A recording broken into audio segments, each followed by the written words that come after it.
역으로 생각하면 공매도 재개가 일어나고 공매도 하고 싶은데 그냥 들고 있을 거니까요. 근데 감소를 한다는 것은 공매도 하려는 세력들이 약화되고 있다, 이걸 나타내고요.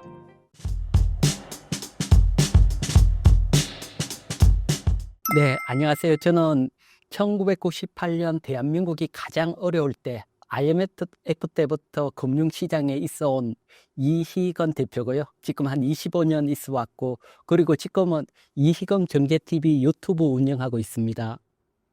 국내 주식시장 연초 상승을 하고 있습니다. 올해 계속 상승할 수 있을까요? 네, 충분히 결론부터 얘기하면 충분히 상승이 가능하고요. 먼저 우리 시장이 연초에 얼마나 강하게 상승하는지 한번 보도록 할게요. 지금 표를 만들었는데 요거 지난 금요일 기준으로 보면 코스피가 약 10%, 올해 1월 1일부터 한 10% 상승을 했고 코스닥이 14%, 여기에 비해서 다우나 나스닥은 2%, 1% 정도고요. 그리고 일본 니케이는 오히려 2% 하락을 했고요.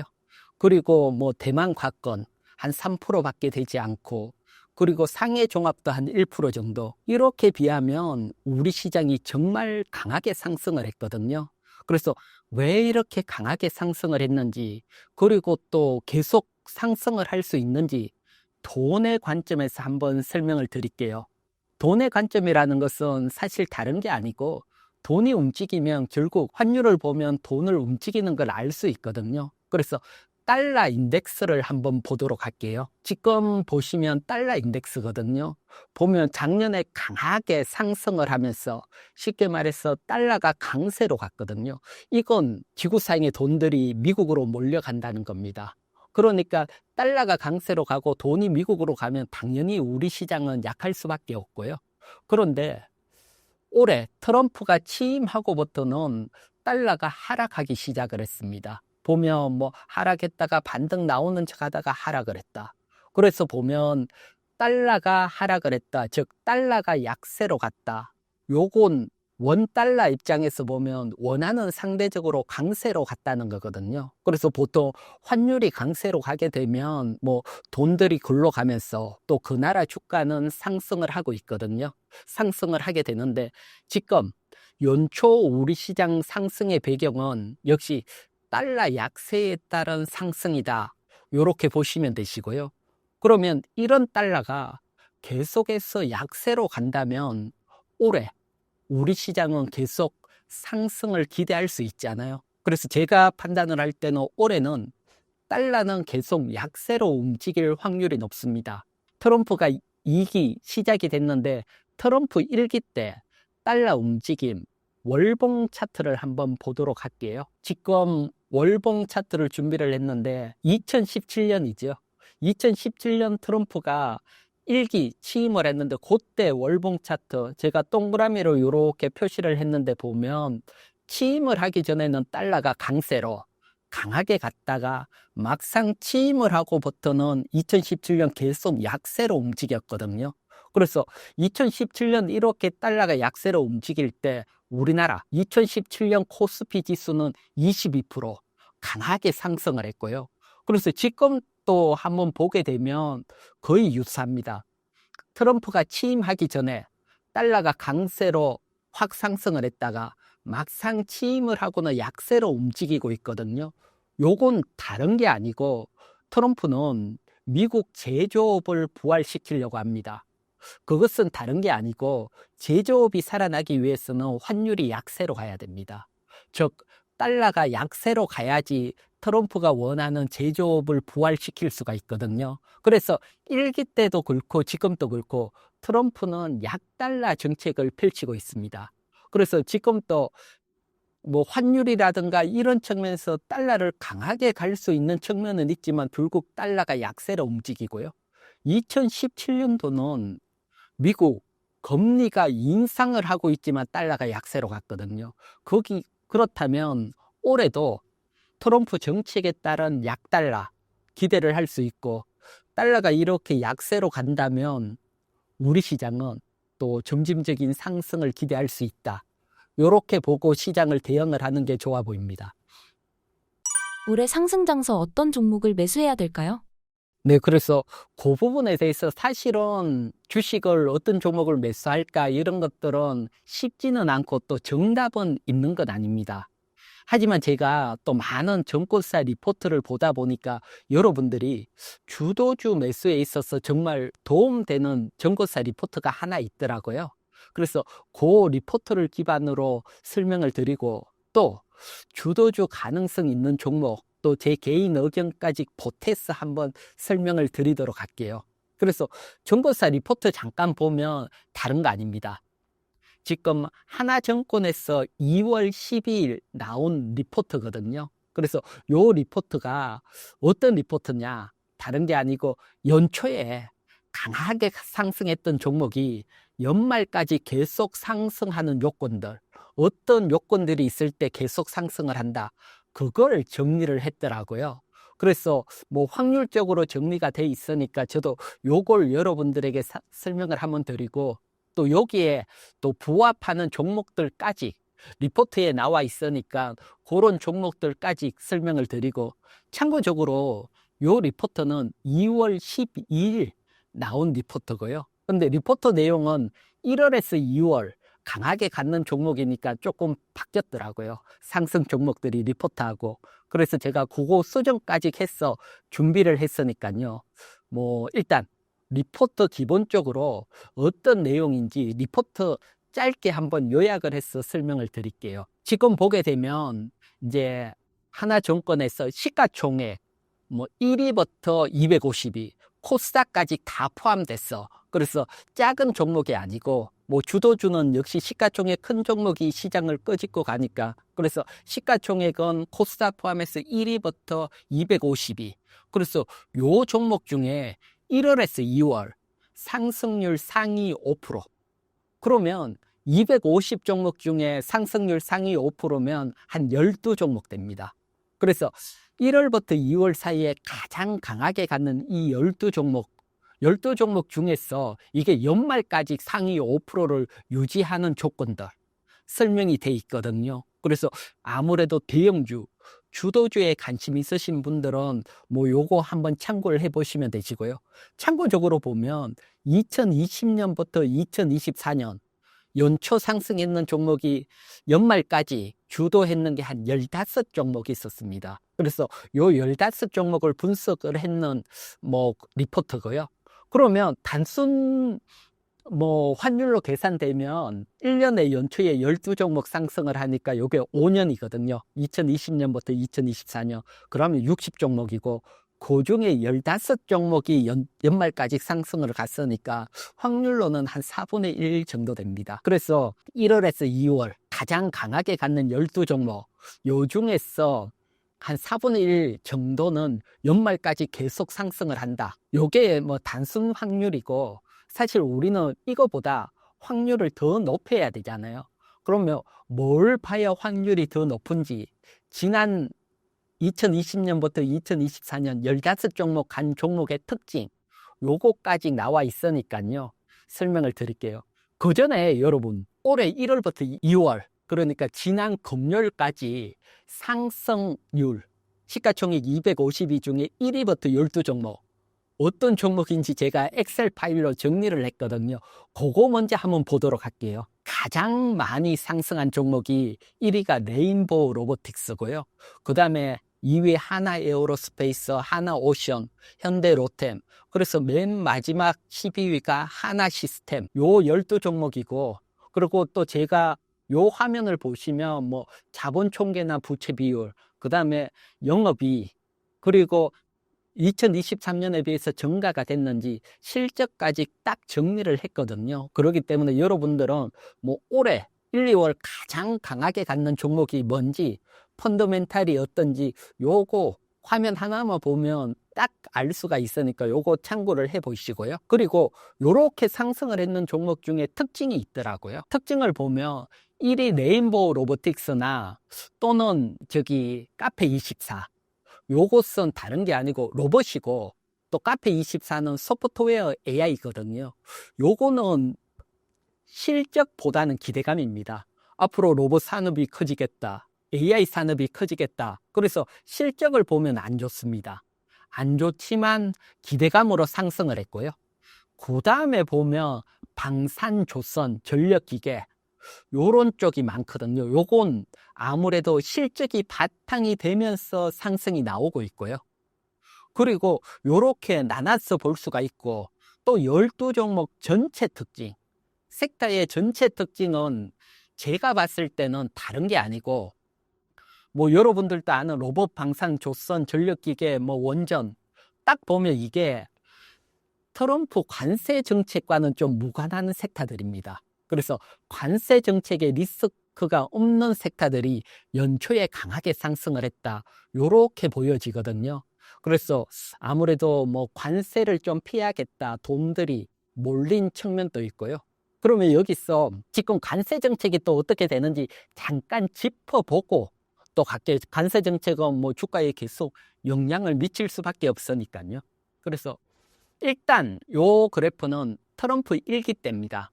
2018년 5월부터 12월 요 사이가 보면 트럼프가 중국에게 관세를 팍 때리고, 또 중국도 뭐 거기에 대응하면서 쉽게 말해서 뭐 관세 전쟁, 또 무역 분쟁이 일어났을 때 주가 섹터별 상승률을 나타낸 건데, 보면 제로보다 밑에 있는 것들은 다 하락을 했다는 겁니다. 그래서 가장 하락을 한 게 뭐 철강이나 반도체라든가 자동차, 그러니까 미국으로 많이 수출하는 게 하락을 했고, 상승을 한 섹터는 딱 두 개죠.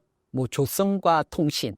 그래서 지금 조선도 상승을 하고 통신도 좀 상승을 하고, 또 요때는 방산이라는 섹터가 따로 없었기 때문에 뭐 알 수는 없는데, 지금 뭐 방산 상승을 하고, 결국 관세하고 무관한 섹터가 상승을 하고, 또 특히 지금 우리나라 미국으로 수출을 워낙 많이 하고 있거든요. 그래서 미국으로 수출을 많이 하는 섹터는 뭐 상승을 못한다기보다는 올해 주도주가 되기는 어렵다, 요 차원에서 어떤 뭐 상품들이 가장 많이 수출을 하는지, 지금 보면 미국 수출 10대 품목, 그러니까 우측에 제가 요렇게 준비를 했는데 보면 자동차가 압도적으로 제일 많습니다. 자동차 많고 3위가 자동차 부품, 그러니까 자동차 섹터가 있고, 그리고 10대 품목 중에 2위, 4위, 10위는 반도체입니다. 요게 뭐 다르게 표현이 됐지만 결국 반도체고요.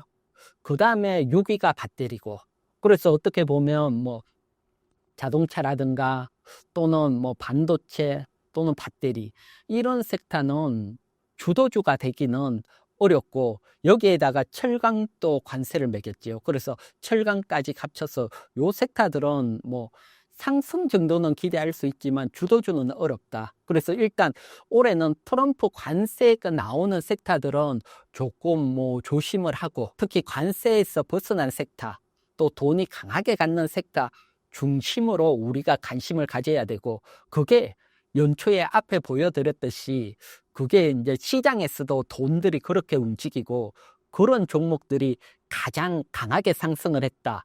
뭐 다시 이렇게 보면 그게 지금 제가 엑셀 파일로 준비한 종목들이 그걸 보여주고 있거든요. 그렇기 때문에 요 12종목 내에서 이제 한번 관심을 가져야 되는데, 요 중에서도 또 앞에 설명을 드렸지만 하나증권 리포트에서 이런 강하게 갖는 섹터 중에 또 어떤 종목에 관심을 가져야 되냐, 그것도 설명이 돼 있더라고요. 그래서 그것도 제가 요약을 해왔는데 한번 보도록 할게요. 보게 되면 2020년부터 2024년 연초에 상승했던 종목이 연말까지 상승한 15종목.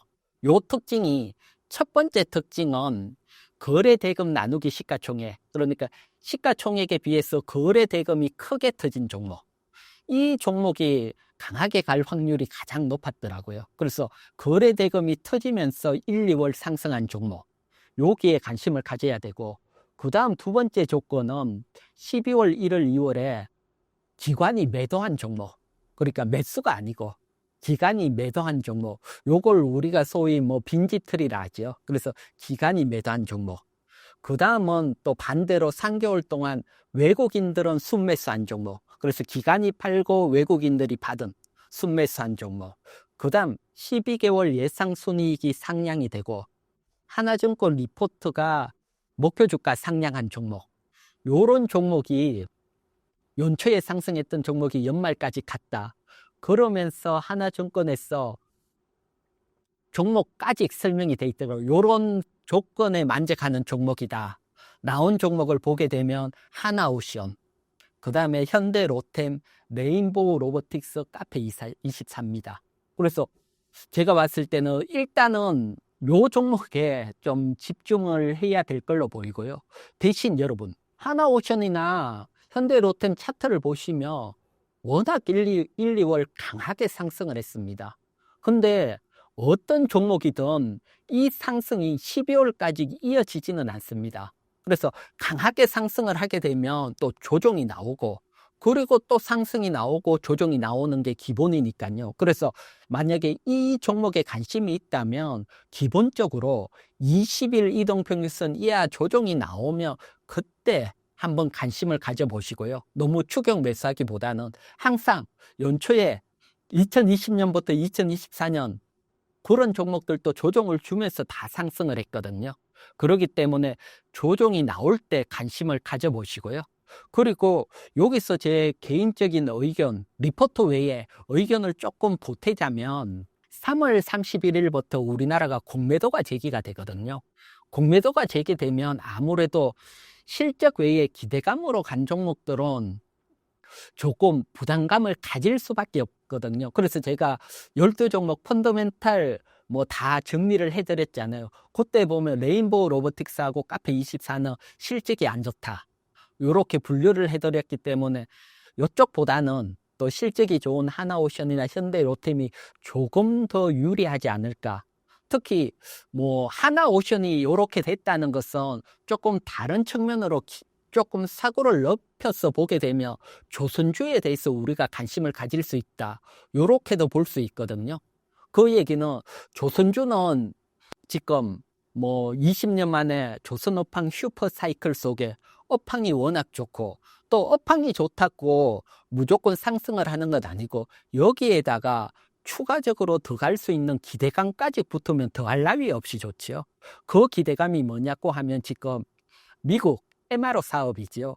지금 미국 군함이라든가 이런 것들을 우방국에게 건조를 맡길 수 있다, 이런 법안이 제출이 돼 있거든요. 이게 만약에 통과가 된다면 뭐 정말 천조 이상 큰 시장이 열리거든요. 그래서 아무래도 통과될 개연성이 정말 높고요.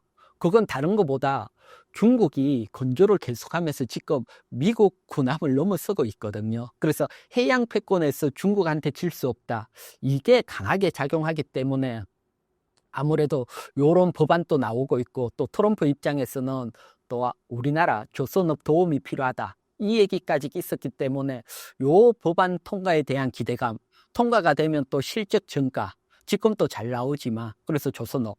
그 다음 또 방산 같은 경우는 지금 트럼프가 각 나라들 뭐 유럽도 그렇고 방위비 증가시켜라, 그리고 지금은 좀 뭐라 그럴까, 공동 방어라든가 이런 게 약화되고 있습니다. 각 나라가 방위를 해야겠다, 요런 측면이 강해지면서 호재가 있고, 또 중동에 지금 새로운 시장이 열리려고 하거든요. 중동에 가서 우리가 군사 훈련도 하고 있고, 뭐 아무래도 뭐 방산주 판매를 위한 거죠. 그래서 중동 시장이 크게 열리는, 또 아무래도 중동 정세가 워낙 불안하고 중동 나라 각각도 뭐 방위를 하려고 투자를 하려고 하니까요. 그 큰 시장이 열리고, 또 현대로템 같은 경우는 폴란드 2차 또 뭐 계약 임박이 돼 있다, 이런 얘기도 있고요. 그래서 어떻게 보면 섹터가 당장 실적도 좋은데 또 뭐 앞으로 더 좋은 기대감도 있다, 요렇게 설명을 드리니까요. 그래서 요런 종목 중심으로 대형주 관심 있으신 분들은 한번 뭐 너무 조급하게 가기보다는 조정을 이용해 주셔서 한번 접근을 해보시면 괜찮을 걸로 보입니다. 중국 반도체 기술이 어느 수준까지 따라왔나요? 네, 일단 지금 제가 여러분들에게 이제 반도체 업황도 설명을 드리고, 또 관심 종목 주가 또 한번 설명을 드리고, 그러려니까 사실 여기에 가장 영향을 미치는 게 중국 반도체 업체입니다.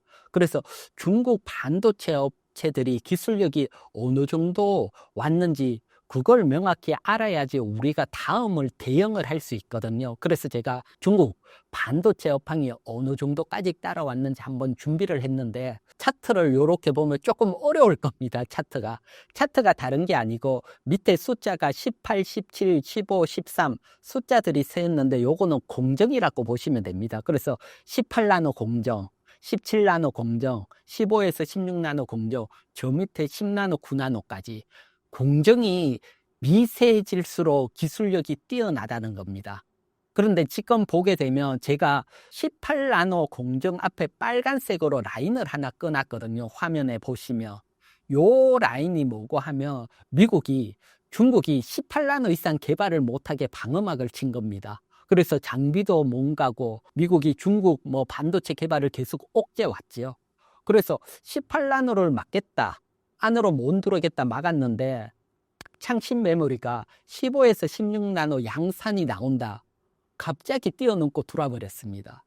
이게 사실은 미국이 제대로 못했던 측면도 있고, 중국이 막으니까 또 거기에 반발해서 개발을 해서 확 들어온 측면도 있고요. 그렇게 보면 기술력 차이가 얼마 안 나요. 지금 보면 실제로 말하면 저가용 DDR4 같은 경우는 정말 양산을 해서 물량을 밀어내고 있고, 이번에 창신 메모리는 더 높은 고가용 사양인 DDR4까지 양산에 들어가거든요. 기술력이 확 뛰어 들어왔다는 겁니다. 그래서 의외로 중국 기술력이 코어까지 다가왔다.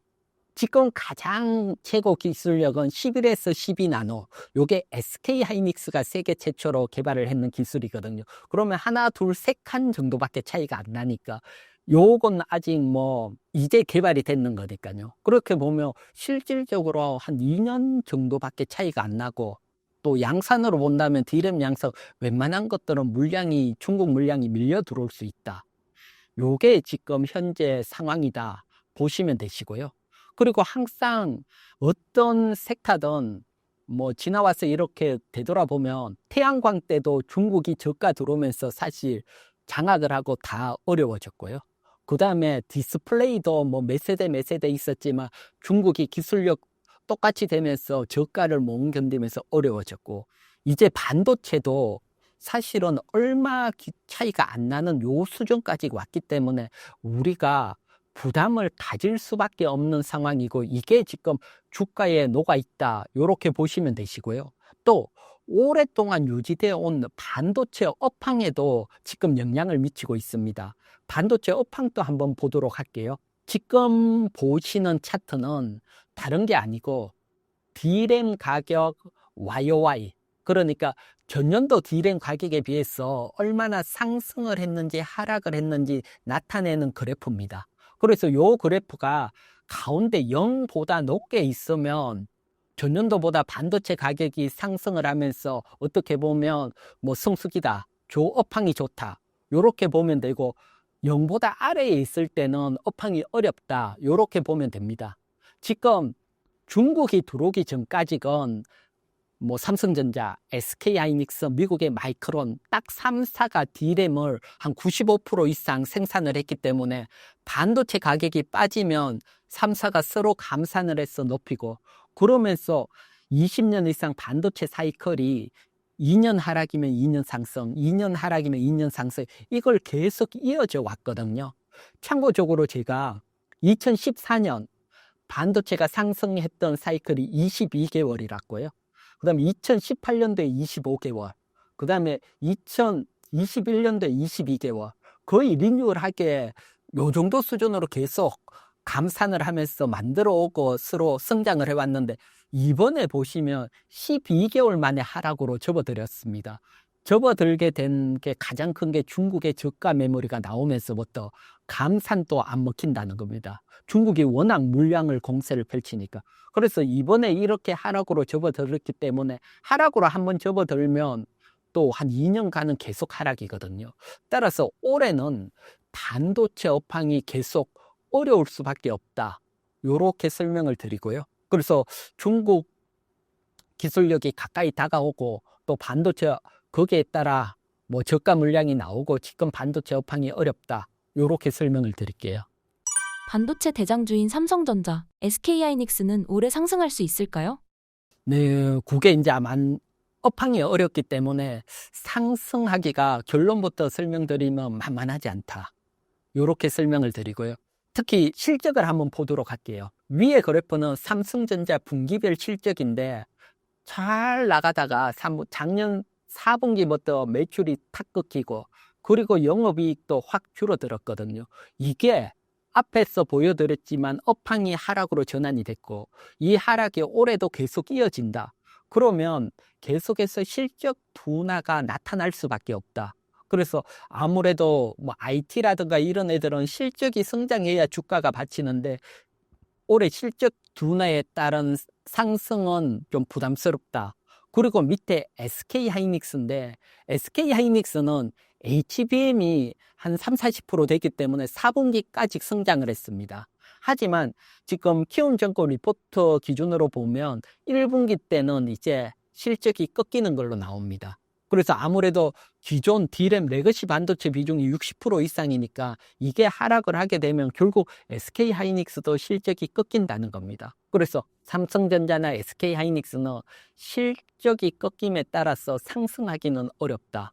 하지만 주가라는 것은 늘 여러분 제가 설명드리는 업황이라든가 이런 게 미리 선반영이 되면서 급락이 나온 겁니다. 그래서 삼성전자는 5만 전자까지 떨어졌고 이게 다 포함이 됐다는 겁니다. 그래서 펀더멘탈적으로 더 하락하기는 쉽지 않고요. 그렇다고 업황을 보고 상승하기는 어렵다. 즉 올해는 좀 지루한 횡보가 이어질 겁니다. 그래서 이런 장에서는 나는 무조건 사서 간다. 이 전략보다는 한 5만 전자 가까이 밀렸을 때 사고 또 반등이 나오면 좀 짧게 수익 실현을 하는 요런 전략이 상대적으로 유리할 걸로 보이고요. 그래서 아무래도 우리나라 1, 2위 주지만 삼성전자, SK하이닉스가 또 과하게 전저점 오면 매수 또 반등이 나오면 또 비중 축소. 그래서 올해는 보유보다는 매매 전략이 좀 더 유리할 걸로 예상이 됩니다. 중국 AI 딥시크는 반도체 업황에 어떤 영향을 미칠까요? 네, 그거 지금 보면 사실 딥시크하고 무관할 걸로 보이지만 이거 딥시크가 제가 판단을 했을 때는 정말 큰 변화를 한번 불러일으킬 걸로 보여집니다. 일단 뭐 여러분들이 많이 또 뉴스를 접하고 많이 들었겠지만 제가 다시 한번 설명을 드리면 딥시크가 뭐 말도 안 되는 가성비죠. 가성비로 뭐 오픈 AI 지금 가장 뭐 성능이 좋다는 오픈 AI 성능만큼 AI를 만들어냈거든요. 그래서 보면 비용은 오픈 AI의 한 5.6% 밖에 사용을 하지 않았어요. 5.6% 돈을 사용을 했지만 밑에 성능을 보면 거의 비슷하거든요. 참고적으로 좌측에 수학이라고 적혔던 그 점수를 보면 다른 게 아니고 2024년 미국 수학 정시대회 문제를 푼 겁니다. 보면 딥시크가 97.3, 오픈AI가 96.4, 오히려 딥시크가 조금 더 높았고요. 그 다음에 영어 능력은 뭐 다 90점 넘어가 있고 코딩 능력 거의 비슷하고 그래서 돈이 약 20분의 1 들여서 이렇게 강한 AI를 만들었다. 이 얘기는 지금 오픈 AI뿐만 아니고 미국의 빅테크 애들이 정말 큰 돈을 투자하고 있는데 이게 과연 옳은 방향일까 의문을 제시할 수밖에 없고요. 그리고 중국의 딥시크만 이렇게 된 게 아니고 보면 뭐 저가용 AI 문샷도 나오고 문샷 AI의 키미, 그 다음에 알리바바의 Q1 계속 나오고 있습니다. 그러면 이건 이제 근본적인 의문을 가지게 되는데 그 중에 가장 첫 번째 의문은 제가 봤을 때 빅테크 애들이 정말 최상의 반도체를 엔비디아 반도체를 막대한 돈을 들여서 사는데 이게 굳이 앞으로 계속 이 필요가 있을까? 딥시크 같은 경우는 뭐 옵시도 만들었으니까요. 그래서 지금 보게 되면 아마존이라든가 뭐 구글이라든가 메타 여기에 애들이 얼마나 막대한 돈을 투자했는지 보게 되면 서로 경쟁이나 하듯이 계속 샀습니다. 서로가. 이렇게 산 이유는 다른 게 아니고 프로그램적으로 비슷하다. 서로가 이러려면 내가 얘보다 앞서려면 컴퓨팅 능력, 즉 최고 좋은 사양 반도체를 써가 더 좋은 성능을 끌어올리며 시장 장악할 거다. 그래서 투자를 하기 시작을 하면 서로 발을 빼지는 못합니다. 여기서 발을 빼면 밀려버리니까. 그래서 서로 빅테크가 경쟁적으로 엔비디아 칩을 계속 샀지요. 보면 뭐 합치면 어마어마한 돈을 샀는데 이제 앞에 말했지만 딥시커가 얘네들보다 더 좋게 이렇게 투자 안 하고도 만들어 버렸잖아요. 그러면 이제 뉘앙스가 조금씩 바뀌어가지요. 이 엔비디아 칩을 계속 살 필요가 있을까? 특히 이런 측면에서 엔비디아 칩이 지금은 계속 잘 팔리지요. 그런데 향후 2, 3년 뒤에도 지금처럼 삭스리가 계속 나올까? 거기에 대한 의문이 생길 수밖에 없고요. 그렇다면 그 의문은 역시 HBM 반도체가 우리가 계속 호황이라고 생각하지만 호황이 끝나는 시점이 또 눈앞에 보이지 않을까? 2, 3년 뒤가 연결이 되니까 HBM만으로 상승을 하기에는 쉽지 않다. 요렇게 연결이 되고요. 그 다음에 더 좀 뭐 반도체하고는 또 상관없지만 조금 뭐 패권 전쟁이라든가 이렇게 좀 더 미국장까지 생각을 해보면 뭐 요 미국장에도 큰 변화를 불러일으킬로 보는데 요 차트 하나 보도록 할게요. 지금 차트를 보면 아마존, 구글, 애플, 마이크로소프트, 메타, 그 다음에 엔비디아 주가 차트입니다. 보면 2014년부터 2020년 이때 보면 주황색 엔비디아가 제일 낮아요. 제일 밑에서 어떻게 보면 기고 있었는데 화살표, 챗GPT, AI지요. 챗GPT가 발표되고부터 엔비디아 차트가 1위로 올라옵니다. 강하게. 이건 앞에 말했지만 빅테크아이들이 엔비디아 칩을 계속 경쟁적으로 샀으니까 매출이 이때부터 정말 급성장을 하거든요. 그런데 이게 2, 3년 뒤에도 이렇게 일어날까? 이 상승 속도가 유지될까? 의문이 생길 수밖에 없고요. 딥시크로. 그리고 또 하나 여러분들이 이 전체적인 차트를 한번 보게 되면 빅테크가 강하게 상승을 했다가 조정을 받았어요. 조정. 2021년부터 조정을 받다가 챗GPT 나오면서 다시 상승을 했거든요.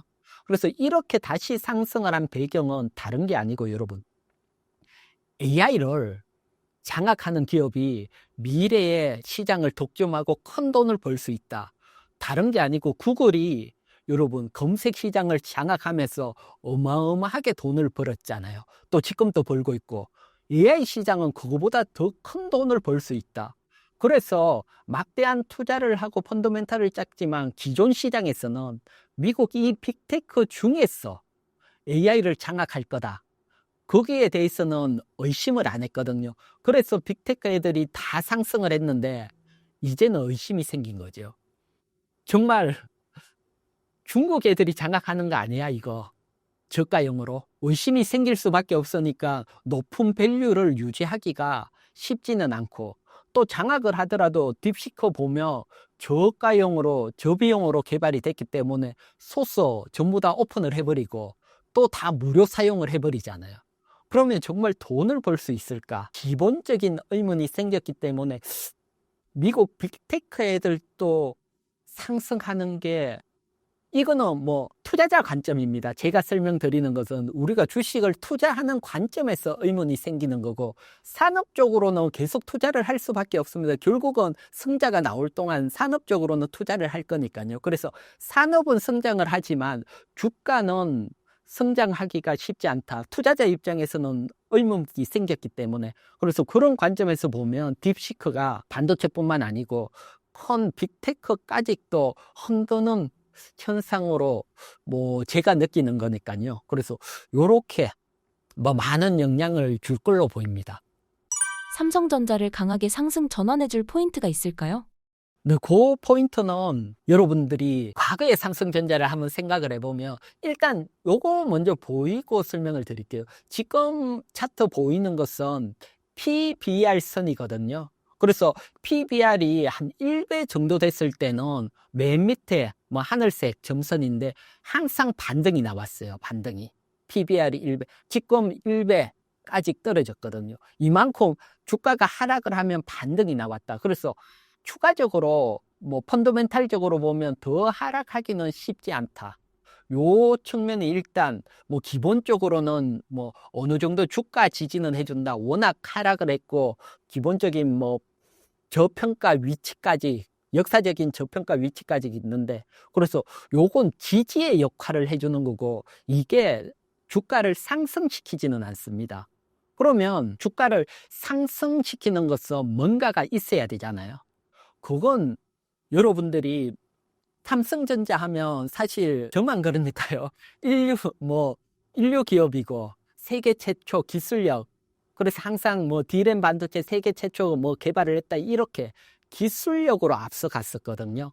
그런데 어느 순간 이 기술력이 밀리기 시작을 했죠. 그래서 마이크론이 먼저 또 미세 공정으로 들어갔고, 그 다음 지금 또 가장 미세가 SK 하이닉스가 개발이 됐고, HBM 같은 경우는 삼성전자는 아예 지금 엔비디아에 납품 못하고 콜테스트 못 통과했지만 마이크론이나 SK 하이닉스는 뭐 벌써 양산을 해가고 있고 기술력에 뒤처져 버렸습니다.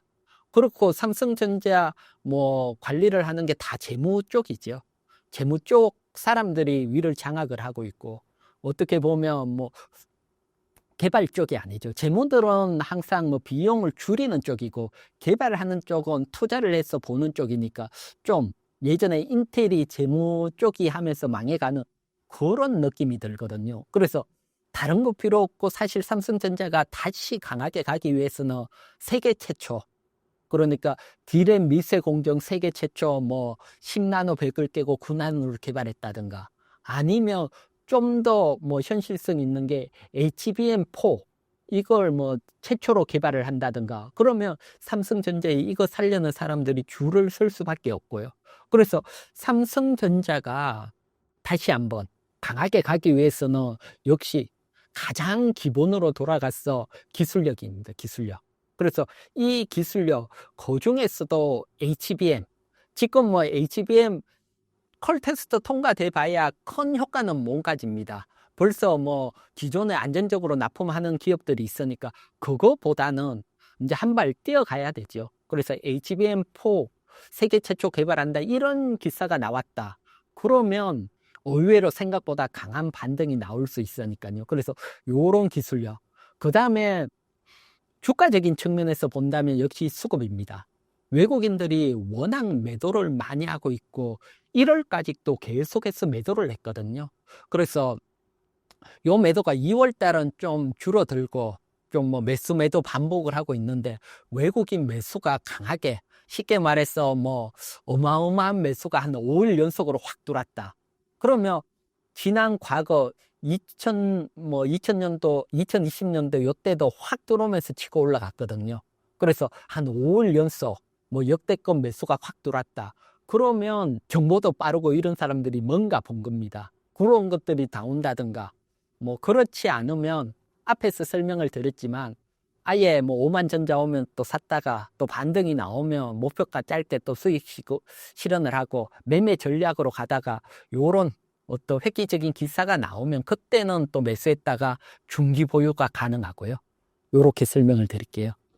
반도체 소부장은 어떻게 투자해야 할까요? 근데 소부장 중에서 최근에 뭐 가장 이슈가 되는 기사 하나 보도록 할게요. 반도체 투자 세액 공제해준다는 K칩스법, 요게 2월 18일 날 기재위를 통과를 했거든요. 이 얘기는 이제 중견기업, 대기업이라든가 중견기업은 R&D 투자에 20% 세액 공제를 받고, 또 중소기업들은 30%까지 세액 공제가 훨씬 커졌거든요. 그러면 일단 딱 생각을 하기에는 반도체 기업 중에 많은 R&D 투자하는 기업들 관심을 가져야 된다 생각이 드는데, 여러분 사실 우리가 어떤 기업 R&D 투자 얼마나 하는지 이거 알기 너무 어렵습니다. 사실은 개인 투자분님들이 이것까지 뭐 어떤 기업 찾아서 R&D 이거는 어디도 봐도 나오긴 또 구하기는 어렵고요. 그래서 어쨌든 R&D 투자 많이 하는 기업에 관심을 가져야 되고, 그래서 제가 많은 리포트들을 찾아보니까 다행히 여기에 대한 리포트도 하나 있더라고요. 그래서 제가 요것도 정리를 해왔거든요. 요 화면을 보게 되면 반도체 장비 중에 최근 매출액 비중에서 R&D가 높은 기업들, 제가 한 8% 이상 되는 기업들, 뭐 리포트에 나온 기업들 정리를 해왔고, 또 그 리포트에서는 올해 2025년 PER, 그러니까 PER까지, 예상 PER까지 또 다 나와 있더라고요. 요거는 신한투자증권 리포트거든요. 그래서 요 리포트 기준으로 본다면 R&D 비중도 높고 PER도 뭐 한 15배 정도 이하 되는 요런 기업에 관심을 가지시면 좋을 걸로 보이고요. EPS도 물론 증가가 되면 좋고, 그래서 그런 측면에서 본다면 주성 엔지니어링, 유진테크, KC텍 한 요 정도가 리포트 상에서는 예상 PER이니까요. 이건 뭐 실제로 나와 봐야 되는데 예상 PER도 한 15배 이하 정도고, 또 R&D는 요거는 뭐 R&D는 투자를 했는 거니까 뭐 R&D도 한 10% 이상 투자가 됐던 기업이고, 그래서 구체적으로는 뭐 요렇게 설명을 드리고, 또 전체적으로는 나온 것들 참고하셔서 여러분들도 중소형주 또 장비주 투자, 장비주라든가 부품 후공정 투자할 때 R&D 비중이나 이런 것들도 한번 체크해 보시고 설명을 드리고요. 그 다음 유리기판이 가장 핫한데, 뭐 차트 보면 유리기판이 최근에 연초에 강하게 상승을 했거든요. 다른 거 비해서. 특히 유리기판 중에서 보면 뭐 유리기판 장비, 그 다음에 유리기판 부품 관련주들이 상승을 했는데, 제가 봤을 때는 지금부터는 조금 조심해야 되는 시점이 아닐까. 유리기판 같은 경우는 여러분 아직 상용화된 건 아닙니다. 상용화될 거라는 기대감에 상승을 했고, 그 기대감은 늘 실적 발표 시점, 그래서 뭐 이번 주부터 다음 주 실적 발표 시점, 그 다음에 3월 30일 공매도 재개, 요런 것들은 아무래도 기대감에 상승을 했던 데는 조금 부정적으로 작용을 할 수 있거든요. 그래서 유리기판이 많이 상승을 하고 또 크게 수익이 나 계신 분들은 일정 부분 수익 실현을 또 고민해 보셔야 되지 않을까, 요렇게 설명을 드릴게요.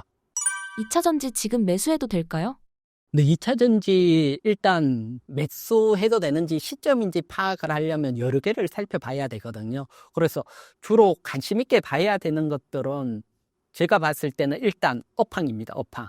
업황이 지금 또 둔화가 진행이 되고 있는데 업황이 돌아서는지 여러분들이 한번 체크를 하셔야 되고요. 또 제가 뒤에 요거 어떻게 빠르게 체크하는지도 한번 설명을 드릴게요. 그 다음에 또 트럼프 취임 리스크가 어느 정도로 지금 작용을 하고 있는지 요것도 파악을 해야 되고, 또 아무래도 2차 전지가 지긋지긋하게 따라다녔던 게 공매도니까 공매도 재개에 대한 어떤 리스크, 그 다음에 마지막으로 또 차트적인 관점에서 접근을 해도 되는지, 여기에 대해서 한번 종합적으로 오늘 또 준비를 했으니까 한번 설명을 드릴게요.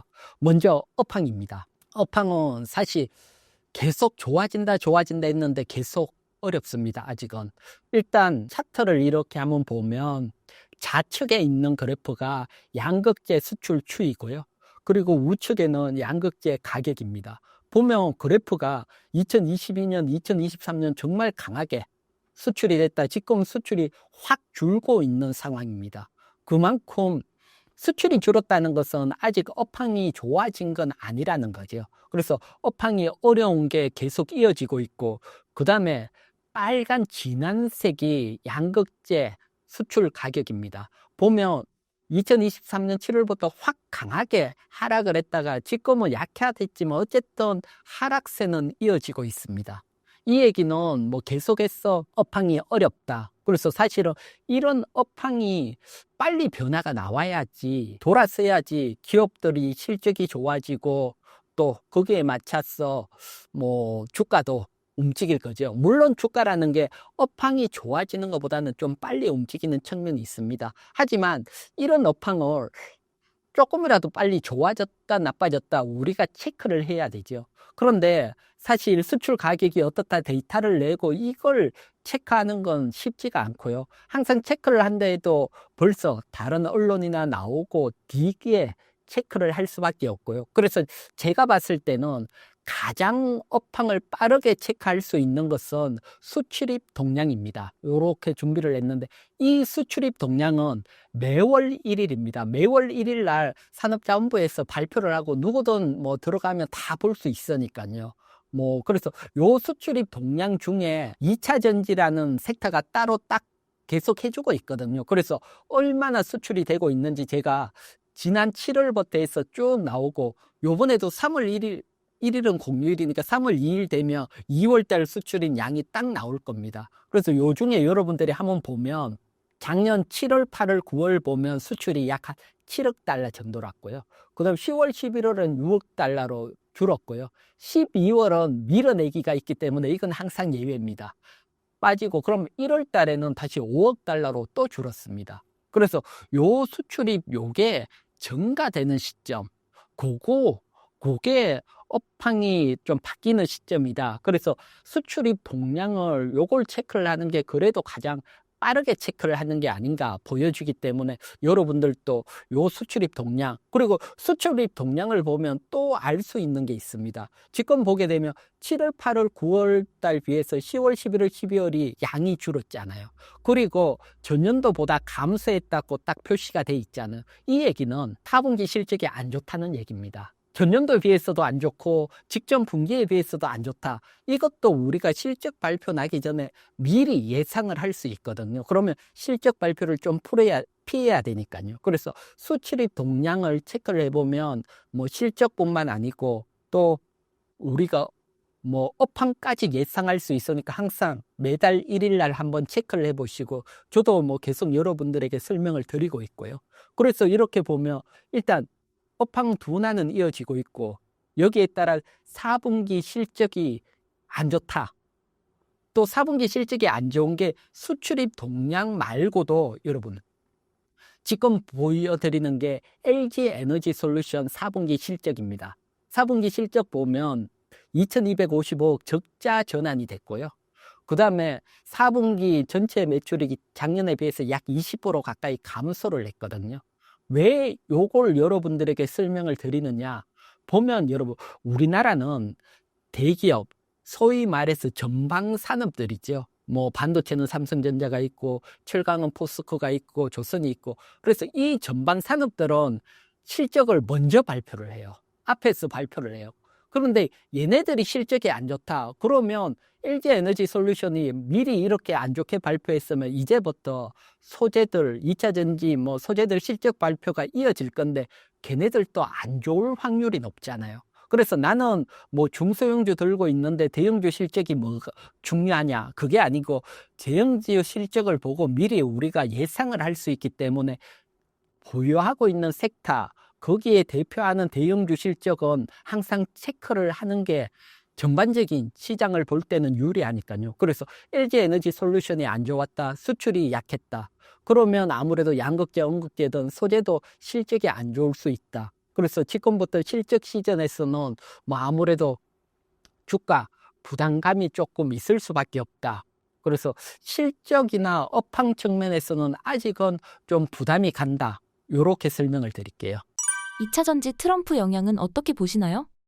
그래서 트럼프 영향은 큰 폭풍우는 한번 지나갔다, 이렇게 보고 있습니다. 그래서 일단 뭐 트럼프가 행정명령 했는 거 한번 보게 되면 뭐 여러분들이 지난달 많이 보셨겠지만, 일단 전기차 의무화 정책 폐지를 하고, 또 뭐 주별로 배기가스 규제 종료를 해버리고, 이건 내연기관 제어를 하던 게 풀어졌다는 거죠.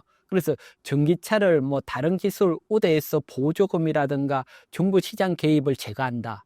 즉 그동안 뭐 바이든 정부 때 사실 역점적으로 했다는 게 좀 뭐랄까 전 정부 지우기에 가까운 거죠. 그래서 어쨌든 좋은 건 아니고, 그다음에 이제 IRA 법안 기반으로 뭐 자금 지급도 중단한다. 그러면 일단은 뭐 트럼프가 할 수 있는 건 일단 다 발표가 됐다. 그래서 제가 폭풍우는 지나갔다는 얘기가, 여기서 더 이상 뭐 트럼프가 더 옥죄일 수 있는 건 없어 보입니다. 그래서 이렇게 나왔기 때문에 주가는 여기에 대한 반영이 끝났다고 보여지거든요. 그래서 여기에 대한 것들 1차적으로 뭐 IRA 관련해서는 끝났고, 여기에 따라서 우리가 크게 뭐 올해 성장을 기대했지만 성장 폭은 좀 둔화될 수 있다. 물론 뭐 성장은 계속 이어지지만 성장 폭은 둔화될 수 있다. 요렇게 설명을 드리고요. 그 다음 조금 다른 측면, 어떻게 보면 조금 작은 측면에서도 살짝 조심을 해야 되는 것들, 그것도 제가 준비를 했는데 한번 보도록 할게요. 보게 되면 지금 2월 3일 날 여러분들이 기억나시겠지요? 뭐 캐나다하고 멕시코에 트럼프가 관세 부과한다. 그랬다가 1개월 유예를 했거든요. 1개월 유예를 하면 이게 3월 3일이죠. 2월 3일이니까 3월 3일 날 또 결정이 나오겠죠. 그런데 캐나다나 멕시코에 가장 많이 진출했는 게 제가 옆에 보면 진출했는 기업 표시가 되고 있고, 캐나다 동그라미는 캐나다에 공장이 있고 멕시코 동그라미는 멕시코에 공장이 있는 기업들, 뭐 요것도 뭐 리포트, 증권사 리포트 보고 따로 여러분들에게 정리를 해서 가져왔는데, 보면 자동차 영향이 가장 크고, 그 다음 2차 전지입니다. 2차 전지 LG 에너지 솔루션이나 SK온, 포스코 퓨처엠, 엔캠 이런 애들이 캐나다에 공장이 있거든요. 그러면 자연스럽게 캐나다에 관세 부과 안 된다면 더 이상 없지만, 또 관세 부과한다 그러면 얘네들은 부담감을 가질 수밖에 없거든요. 그래서 요 근처에 갔을 때는 요 종목들 특히 보게 되면 뭐 2월 3일 날 관세 얘기가 나왔을 때 하락률을 썼는데 보면 LG 에너지 솔루션, 포스코 퓨처엠, 엔캠 하락이 크게 떨어졌거든요. 공장을 가지고. 그렇기 때문에 요 관세 정책 때도 아무래도 한 달 뒤에 트럼프가 워낙 뭐 뭔 얘기가 나올지 모르니까 요런 것들은 약간 피해 가는 게 좋지 않을까. 뭐 하지만 전체적으로 보면 어쨌든 이제 관세에 대한 것들이라든가 트럼프 리스크는 끝났는 걸로 보여집니다. 끝났는 걸 보고 오히려 역으로 생각한다면 중국을 더 억제고 관세를 높이면 수혜 쪽으로 바뀔 수도 있다. 그래서 트럼프 리스크에 대해서는 크게 걱정할 필요는 없어 보입니다. 3월 말 공매도 재개에 따른 영향은 어떻게 보시나요? 네, 영향도 뭐 결론부터 여러분들에게 설명드리면 크게 걱정할 필요는 없습니다. 일단 제가 공매도에 대해서 제가 큰 기업들 체크를 해봤는데 보면 11월 5일부터 2월 20일 지금까지 공매도가 얼마나 증감이 됐는지 표시를 했고요. 참고적으로 11월 5일이면 트럼프가 당선됐을 때입니다. 그래서 트럼프 당선되면 뭐 트럼프 리스크에 따라 흔들리니까 이 흔들릴 때 공매도 세력들이 청산을 했는지 안 했는지 그걸 알아보려고 이렇게 조사를 했는데, 일단 뭐 포스코 홀딩스 같은 경우는 73%나 감소를 했습니다. 정말 공매도가 확 빠져나갔다는 겁니다. 그리고 비중이 0.1로 일반적으로 코스피 0.17보다도 더 줄어들었습니다. 거의 뭐 이제 공매도로부터 자유롭다. 이 얘기는 거꾸로 생각을 하면 여러분, 더 이상 빠지기는 어렵다. 주가가 더 빠진다 하면 공매도가 더 뒤에 팔았겠죠. 그런데 팔았다는 것은 어느 정도 주가도 저점이다. 공매도 세력이 그렇게 판단을 한 것으로 보여집니다. 따라서 뭐 미리 팔았기 때문에 공매도에 대해서는 큰 부담이 없고요. 그래서 전체적으로 보면 한 34% 공매도가 확 줄었거든요. 그리고 공매도가 많은 양극재, 뭐 특히 에코프로, 또 포스코 퓨처엠, LNF, LG 에너지 솔루션 이런 애들은 최근 한 달에도 공매도가 또 계속 감소를 했거든요. 그래서 공매도는 뭐 감소하고 있기 때문에 크게 걱정할 필요가 없고요. 역으로 생각하면 공매도 재개가 일어나고 공매도 쳐야겠다 생각을 했으면 지금 감소를 안 하겠지요. 당연히 공매도 하고 싶은데 그냥 들고 있을 거니까요. 근데 감소를 한다는 것은 공매도 하려는 세력들이 약화되고 있다. 이걸 나타내고요. 그 다음에 지금은 시장 조성자들은 공매도를 할 수 있는데, 오히려 지난달에 제가 여러분들에 나와서 설명드리고 한 달 동안 공매도가 증가한 기업도 있더라고요. 요거는 롯데에너지 머티리얼, 대주전자재료, 엔캠, WCP 최근에 좀 반등이 나온 종목들. 그러기 때문에 반등이 나오면 공매도가 조금 증가를 하고 또 빠지면 감소한다. 그래서 어떻게 보면 뭐 예전처럼 주가가 높다 집중적으로 타켓이 되는 건 아니고요. 타켓이 되는 건 아니기 때문에 공매도 재개된다고 해서 큰 영향은 없다. 또 뭐 또 전체적으로 보면 공매도 주는 기업에 대해서는 우리가 계속 또 관심을 가져도 된다. 그래서 가장 많이 줄었던 뭐 포스코 퓨처엠 요런 종목들은 뭐 여유를 가지고 보유한다면 또 뭐 충분히 시간을 두고 상승을 기대할 수 있다. 이렇게 설명을 드릴게요.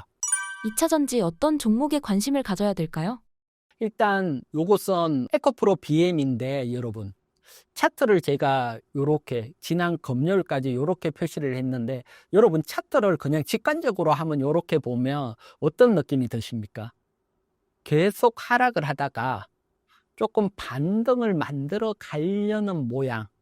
그래서 기술적으로 보면 1월 초의 저점보다는 2월 초에 저점이 좀 높아지고 그리고 1월 중순의 고점을 요번에 돌파를 한다면 제가 화살표로 까만색으로 121일 평선까지 돌파를 한다면 이건 기술적으로 상승 전환이 됐다. 요렇게 보여집니다. 따라서 이런 경우들은 121일 평선 돌파 후에 다시 지난 고점까지 눌림이 나오면 기술적으로 접근이 가능하다. 또 지금 매수를 한다고 뭐 강하게 상승을 바라는 건 아니고요. 점진적인 상승 정도 기대를 할 수 있다. 그래서 일정 부분 상승이 나오면 또 눌리니까 또 수익 실현하고 눌리면 매수하고 이런 측면에서 상승 전환 모습을 보이고 있거든요. 그래서 대표적으로 에코프로 BM 차트로 이렇게 설명을 드리는데 이런 상승 전환 모양이 먼저 나오는 종목들이 결국은 강하거든요. 그래서 뭐 1월 저점보다 2월 달에 저점을 깨고 갖는 종목들도 있는데 이런 종목들은 늦습니다. 그게 아니고 에코프로 BM처럼 저점을 높이면서 먼저 돌파하는 기업, 요런 기업에 여러분들이 먼저 관심을 가지시기 바라고요. 그 다음 종목도 하나 보도록 할게요. 보면 포스코 홀딩스입니다. 보게 되면 한 번에 강하게 거래량이 내고 치고 올라왔거든요. 요거는 보게 되면 지금 치고 올라오면서 12월 1월 뭐 횡보 자리를 거래량이 내면서 뚫고 올라왔거든요. 그래서 뭔가 이렇게 강하게 먼저 반등이 나오는 종목, 요런 종목 앞에서 에코프로 BM처럼 기술적으로 서서히 가거나 아니면 한 번에 강하게 확 움직인 종목, 요런 종목들이 조정이 한 번에 계속 치고 가지는 않거든요. 확 튀었다가 눌림이 나오는 요럴 때 관심을 가져보시면 되시고요. 특히 뭐 포스코 퓨처엠 같은 경우는 미국은 관세 매긴다. 거기는 불리하지만 그거보다 더 큰 우리 정부에서 중국 저가 철강에 대해서 반등빈 관세를 매겼다. 상대적으로 여기가 훨씬 수익 측면에서 크거든요. 그래서 요게 시행이 된다면 주가는 생각보다 강하게 상승도 할 수 있고요. 또 요게 시행이 사실 만만치는 않을 겁니다. 중국이 또 가만히 있지는 않으니까. 그래서 요런 부분들이 어떻게 되는지 뭐 체크를 해가면서 그래서 요쪽이 아무래도 뭐 반등핀 관세를 붙여준다면 워낙 많이 빠져 있고 그렇다면 또 뭐 전통적인 철광에서 뭐 살아나고 여기에다가 2차 전지 리튬 같은 경우는 또 보면 올해부터 미국에서는 중국산 리튬을 못 쓰게 되거든요. IRA 법안이 폐지돼가 아무래도 그게 적지만 어쨌든 중국 쪽에 들어오는데 관세를 높여버리기 때문에 어쨌든 효과는 있고요. 그래서 중국 쪽 관세 높이는 거 그런 것까지 합치면 어쨌든 뭐 기술적으로 먼저 뭔가 변화가 나오는 종목 요런 종목에 한번 관심을 가져보시고요. 그리고 또 업황적으로 제가 또 컨트롤에서 또 한번 설명을 드리면 올해 앞에 말했지만 지금 IRA 법안 뭐 폐지 따라서 좀 둔화될 거다 그런 얘기를 했지만 둔화는 되지만 크게 성장할 거다 거기에 비해서 둔화되는 거지 성장이 약화되는 건 아닙니다. 지금 보면 유럽 전기차 판매량이거든요. 판매량 보면 여기에 이제 그래프가 YOY 정가율인데 보면 계속 정가율이 줄어들었다가 작년 같은 경우는 마이너스 2%까지 역성장까지 했거든요. 뭐 유럽이. 그러다가 올해는 26%확 증가할 거로 되거든요. 그래서 올해는 강하게 유럽이 이렇게 좋아지고 요 배경에서는 뭐 다른 것보다는 유럽이 탄소 규제 1월부터 작용을 하는 게 크게 작용을 하고 또 노르웨이 같은 경우는 뭐 법적 효력은 없지만 2025년부터 내연기관 판매 중단 이런 얘기도 나오고 있으니까요. 그래서 정책적인 효과 또 여기에다가 독일 같은 경우는 보조금 지급 다시 한다. 요런 것도 있으니까 전기차 판매가 좋아질 거고, 또 미국 IRA 법안 폐지가 됐지만 지금 1월 달 판매를 보게 되면 25% 성장을 했습니다. 작년 1월에 비해서. 그래서 일단 전기차가 많이 팔리고 있다. 요건 사실이니까요. 그래서 보게 되면 미국 시장 전기차 판매량, 그리고 뭐 전체 우리 현대 기아도 따로 뭐 좌측 보면 표시를 했지만 1월 달에 잘 팔고 있거든요. 그리고 또 여기 전기차 증가율도 보면 2025년부터 계속 증가율이 감소하다가 터닝을 하고 있거든요. 그래서 뭐 북미 시장이나 유럽 시장에서 전기차가 이렇게 팔리고 있다. 이런 측면에서는 어쨌든 업황 최악은 지나가는 자리다. 거기에 따라 주가도 앞에 보여드리시면 주가도 조금 먼저 반응을 하고 있고, 그러다 보면 또 양극재 수출이 늘어나는 시점도 나오고, 그래서 올해는 전반적으로 좋아질 거다 이렇게 보여지고요. 여기에다가 제가 지난번에도 한번 여러분들에게 설명을 드렸는데, 업황이 다르지만 어쨌든 태양광 때 뭐 폴리실리콘 때 보면 태양광이 정말 대중화될 거다. 2007년 8년 때 폴리실리콘이 킬로그램당 200달러를 넘어갔거든요. 그때 뭐 대표적인 폴리실리콘 만드는 업체 OCI 홀딩스 보면 주가가 크게 상승을 했고요.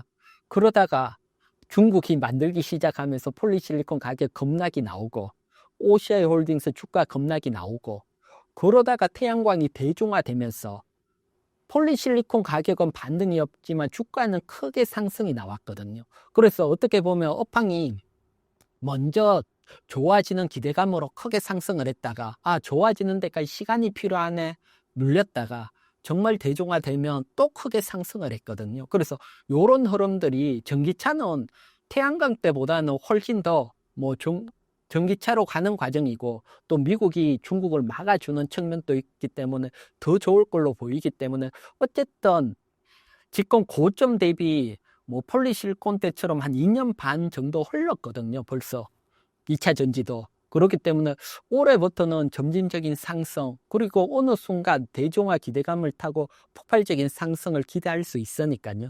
어려우신 분들은 조금 더 지금은 기다리시면 결국은 뒤에 상승하는 시점이 남아있다고 보여지고, 조금 새로 접근하시는 분들은 밀렸을 때 저점 앞에 제가 기술적으로 설명드렸으니까 거기에 맞춰서 사고, 또 계속 들고 있기보다는 일정 부분 상승하면 또 수익 실현 눌리면 또 재매수. 지금은 아직은 주도주가 아닌 경우들은 계속 매매 전략을 병행을 해가야 되는 시점입니다.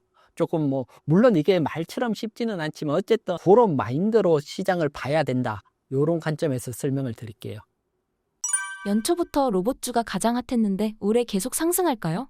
네, 그래서 여기에 대한 이제 제가 설명을 드리기 전에 먼저 주식은 대형주도 있고 중소형주도 있거든요. 그래서 로봇이라든가 이런 것들은 중소형 섹터인데, 원래는 중소형 섹터에 관심을 가져야 될 걸로 보여지고요.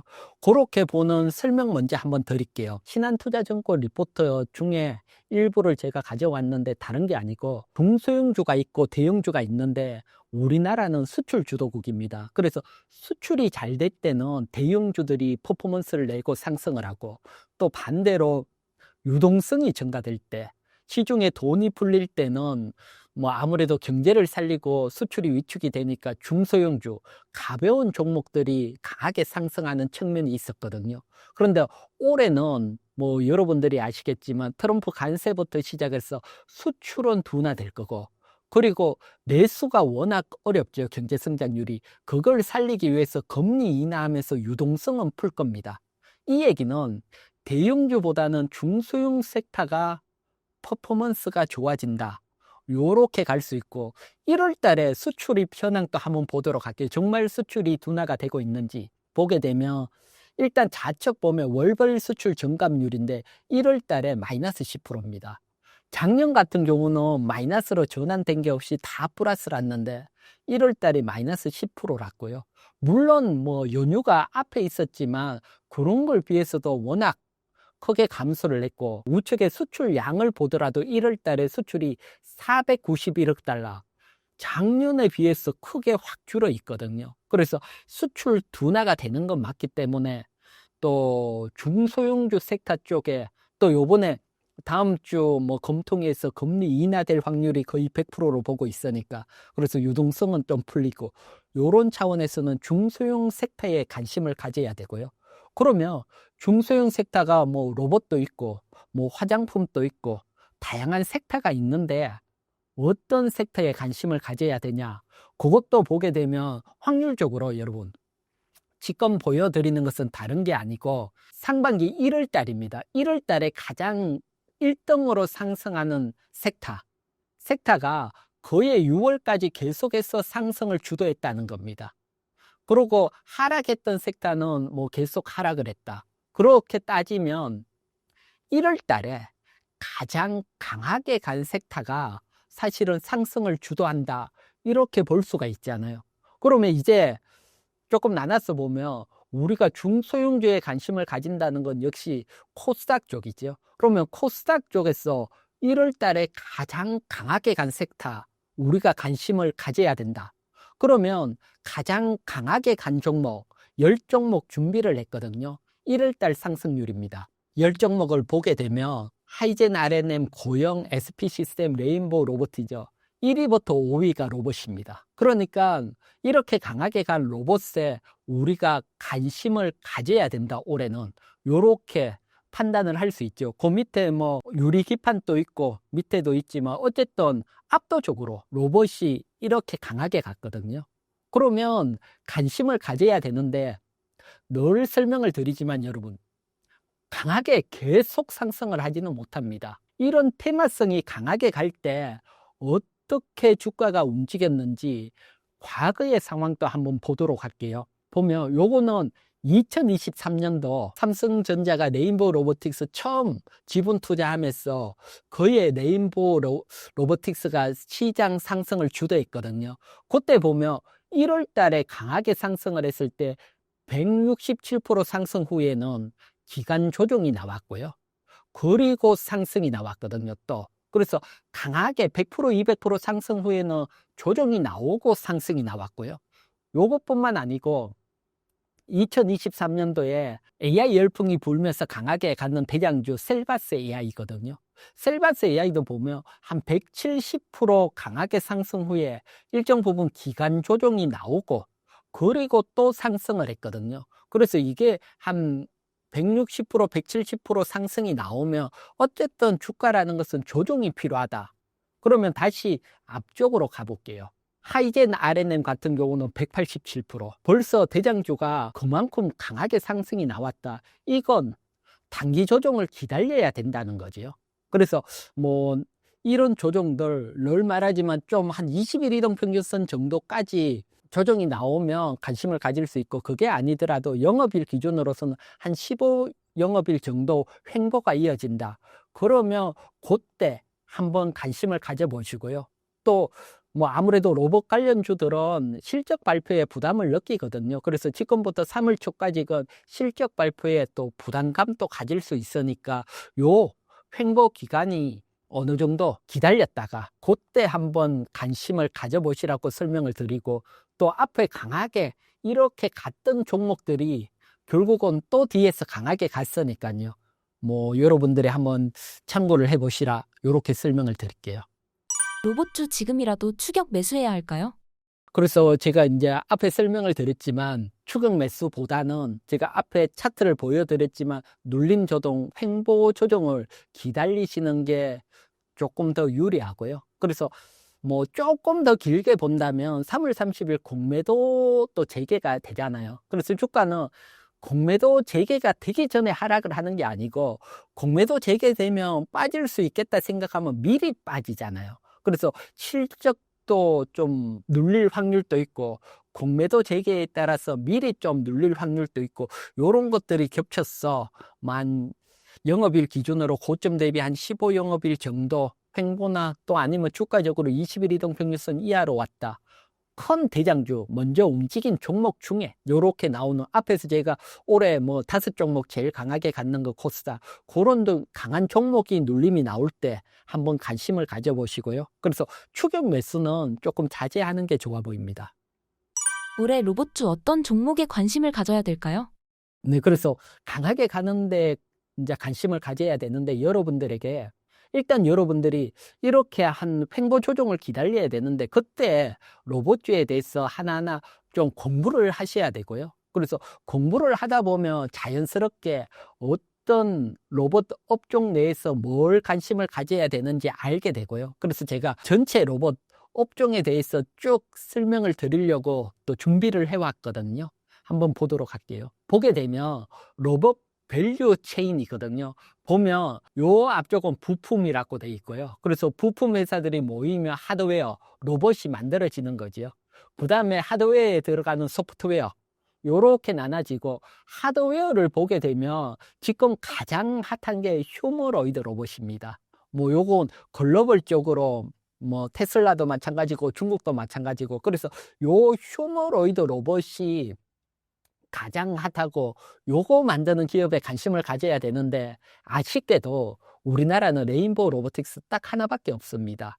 중국 같은 경우는 정말 많은데, 그래서 레인보우 로보틱스 하나인데 이건 벌써 움직였기 때문에 접근하기가 쉽지 않고요.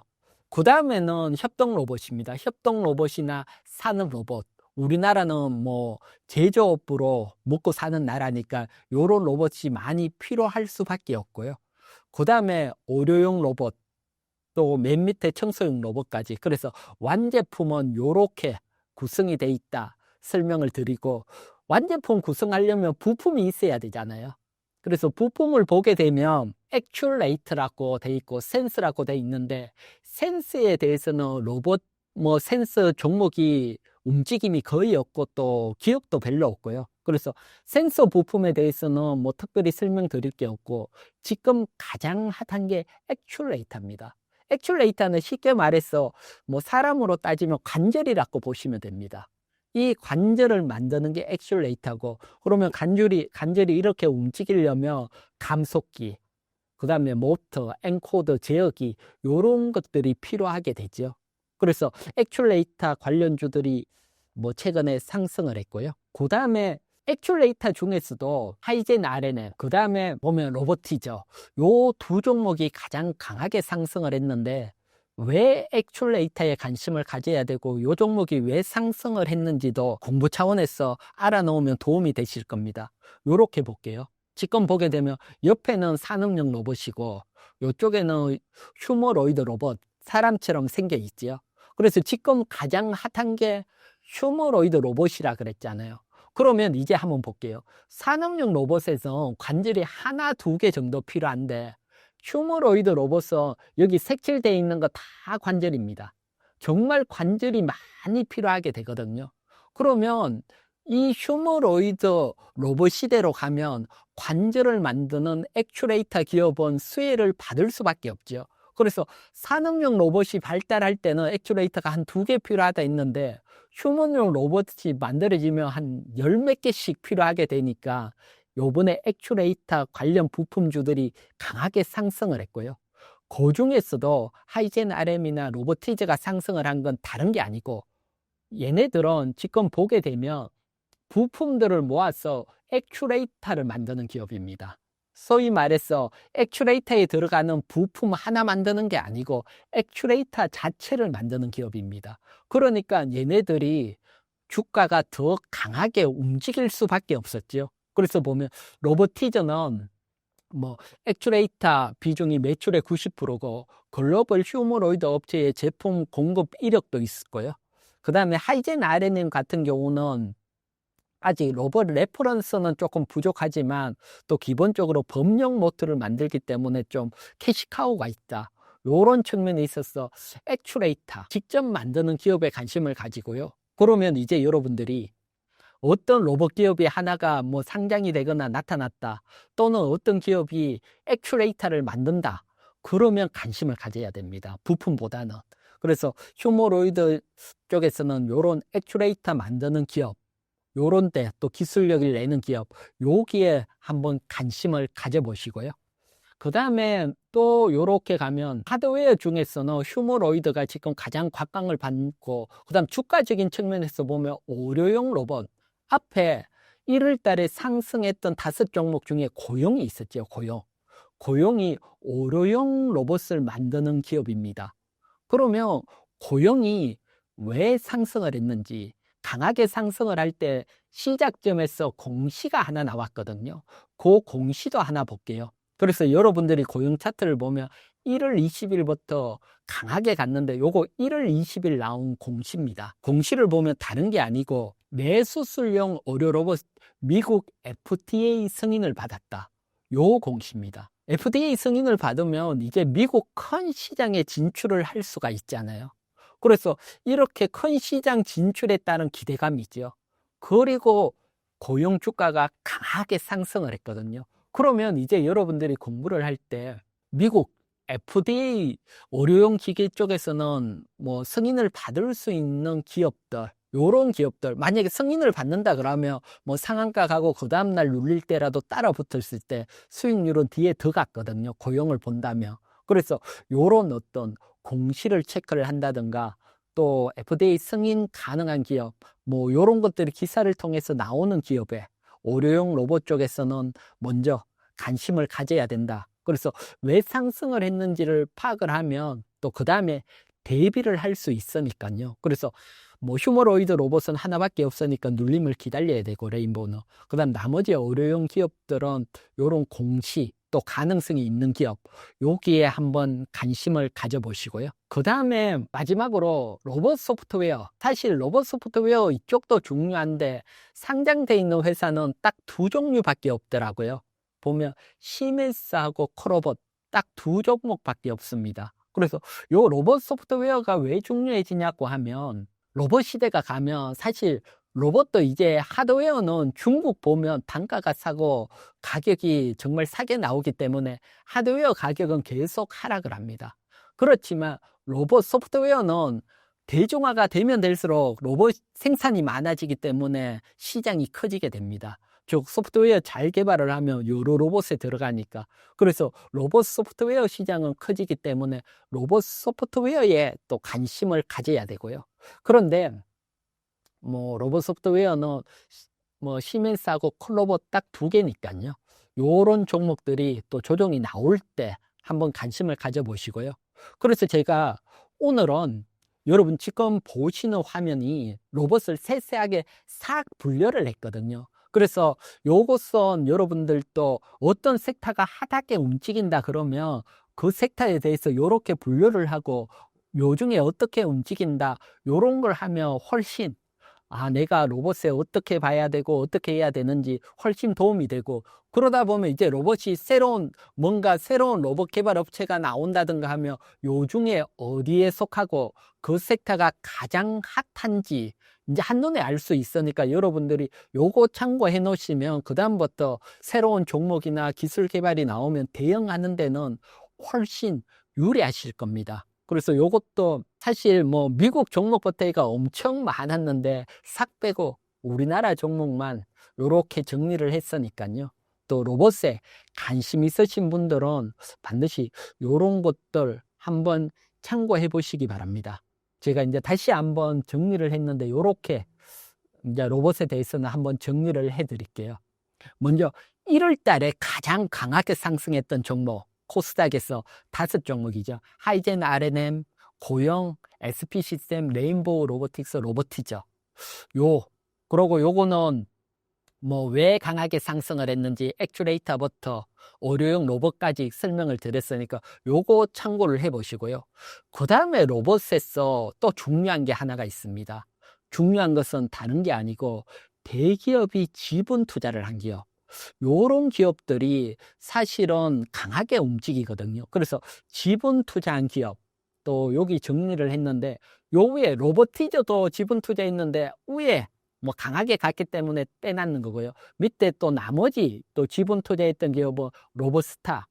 요거는 아예 LG전자가 최대 주주로 돼 있는 기업이고요. 그다음에 엔젤 로보틱스 LG전자고 유일 로보틱스는 SK온, 심에서는 SK텔레콤. 그래서 지분 투자한 기업들도 요렇게 정리를 했고요. 그래서 로봇 기업은 산업 분류로 어디서 포함이 되는지, 그다음 대기업들이 지분 투자 요건 대기업이 지분 투자했다는 것은 기술력은 먹고 들어간다. 기술력 없는 기업에 투자하지는 않으니까요. 그래서 그런 차원에서 요렇게 분류를 해 놓으면 또 도움이 되거든요. 그래서 요거까지 설명을 드리도록 할게요. 신사임당 시청자분들을 위한 한마디 부탁드릴게요. 지금 뭐 시장이 조금 출렁출렁 하더라도 여러분 올해는 우리 시장 충분히 점진적인 상승이 나올 수 있거든요. 그래서 작년에 어렵지만 올해 여러분들이 잘 투자를 하신다면 충분히 부자 될 수 있는 기회 있으니까요. 다들 올해 2025년 성공 투자하시기 바랍니다.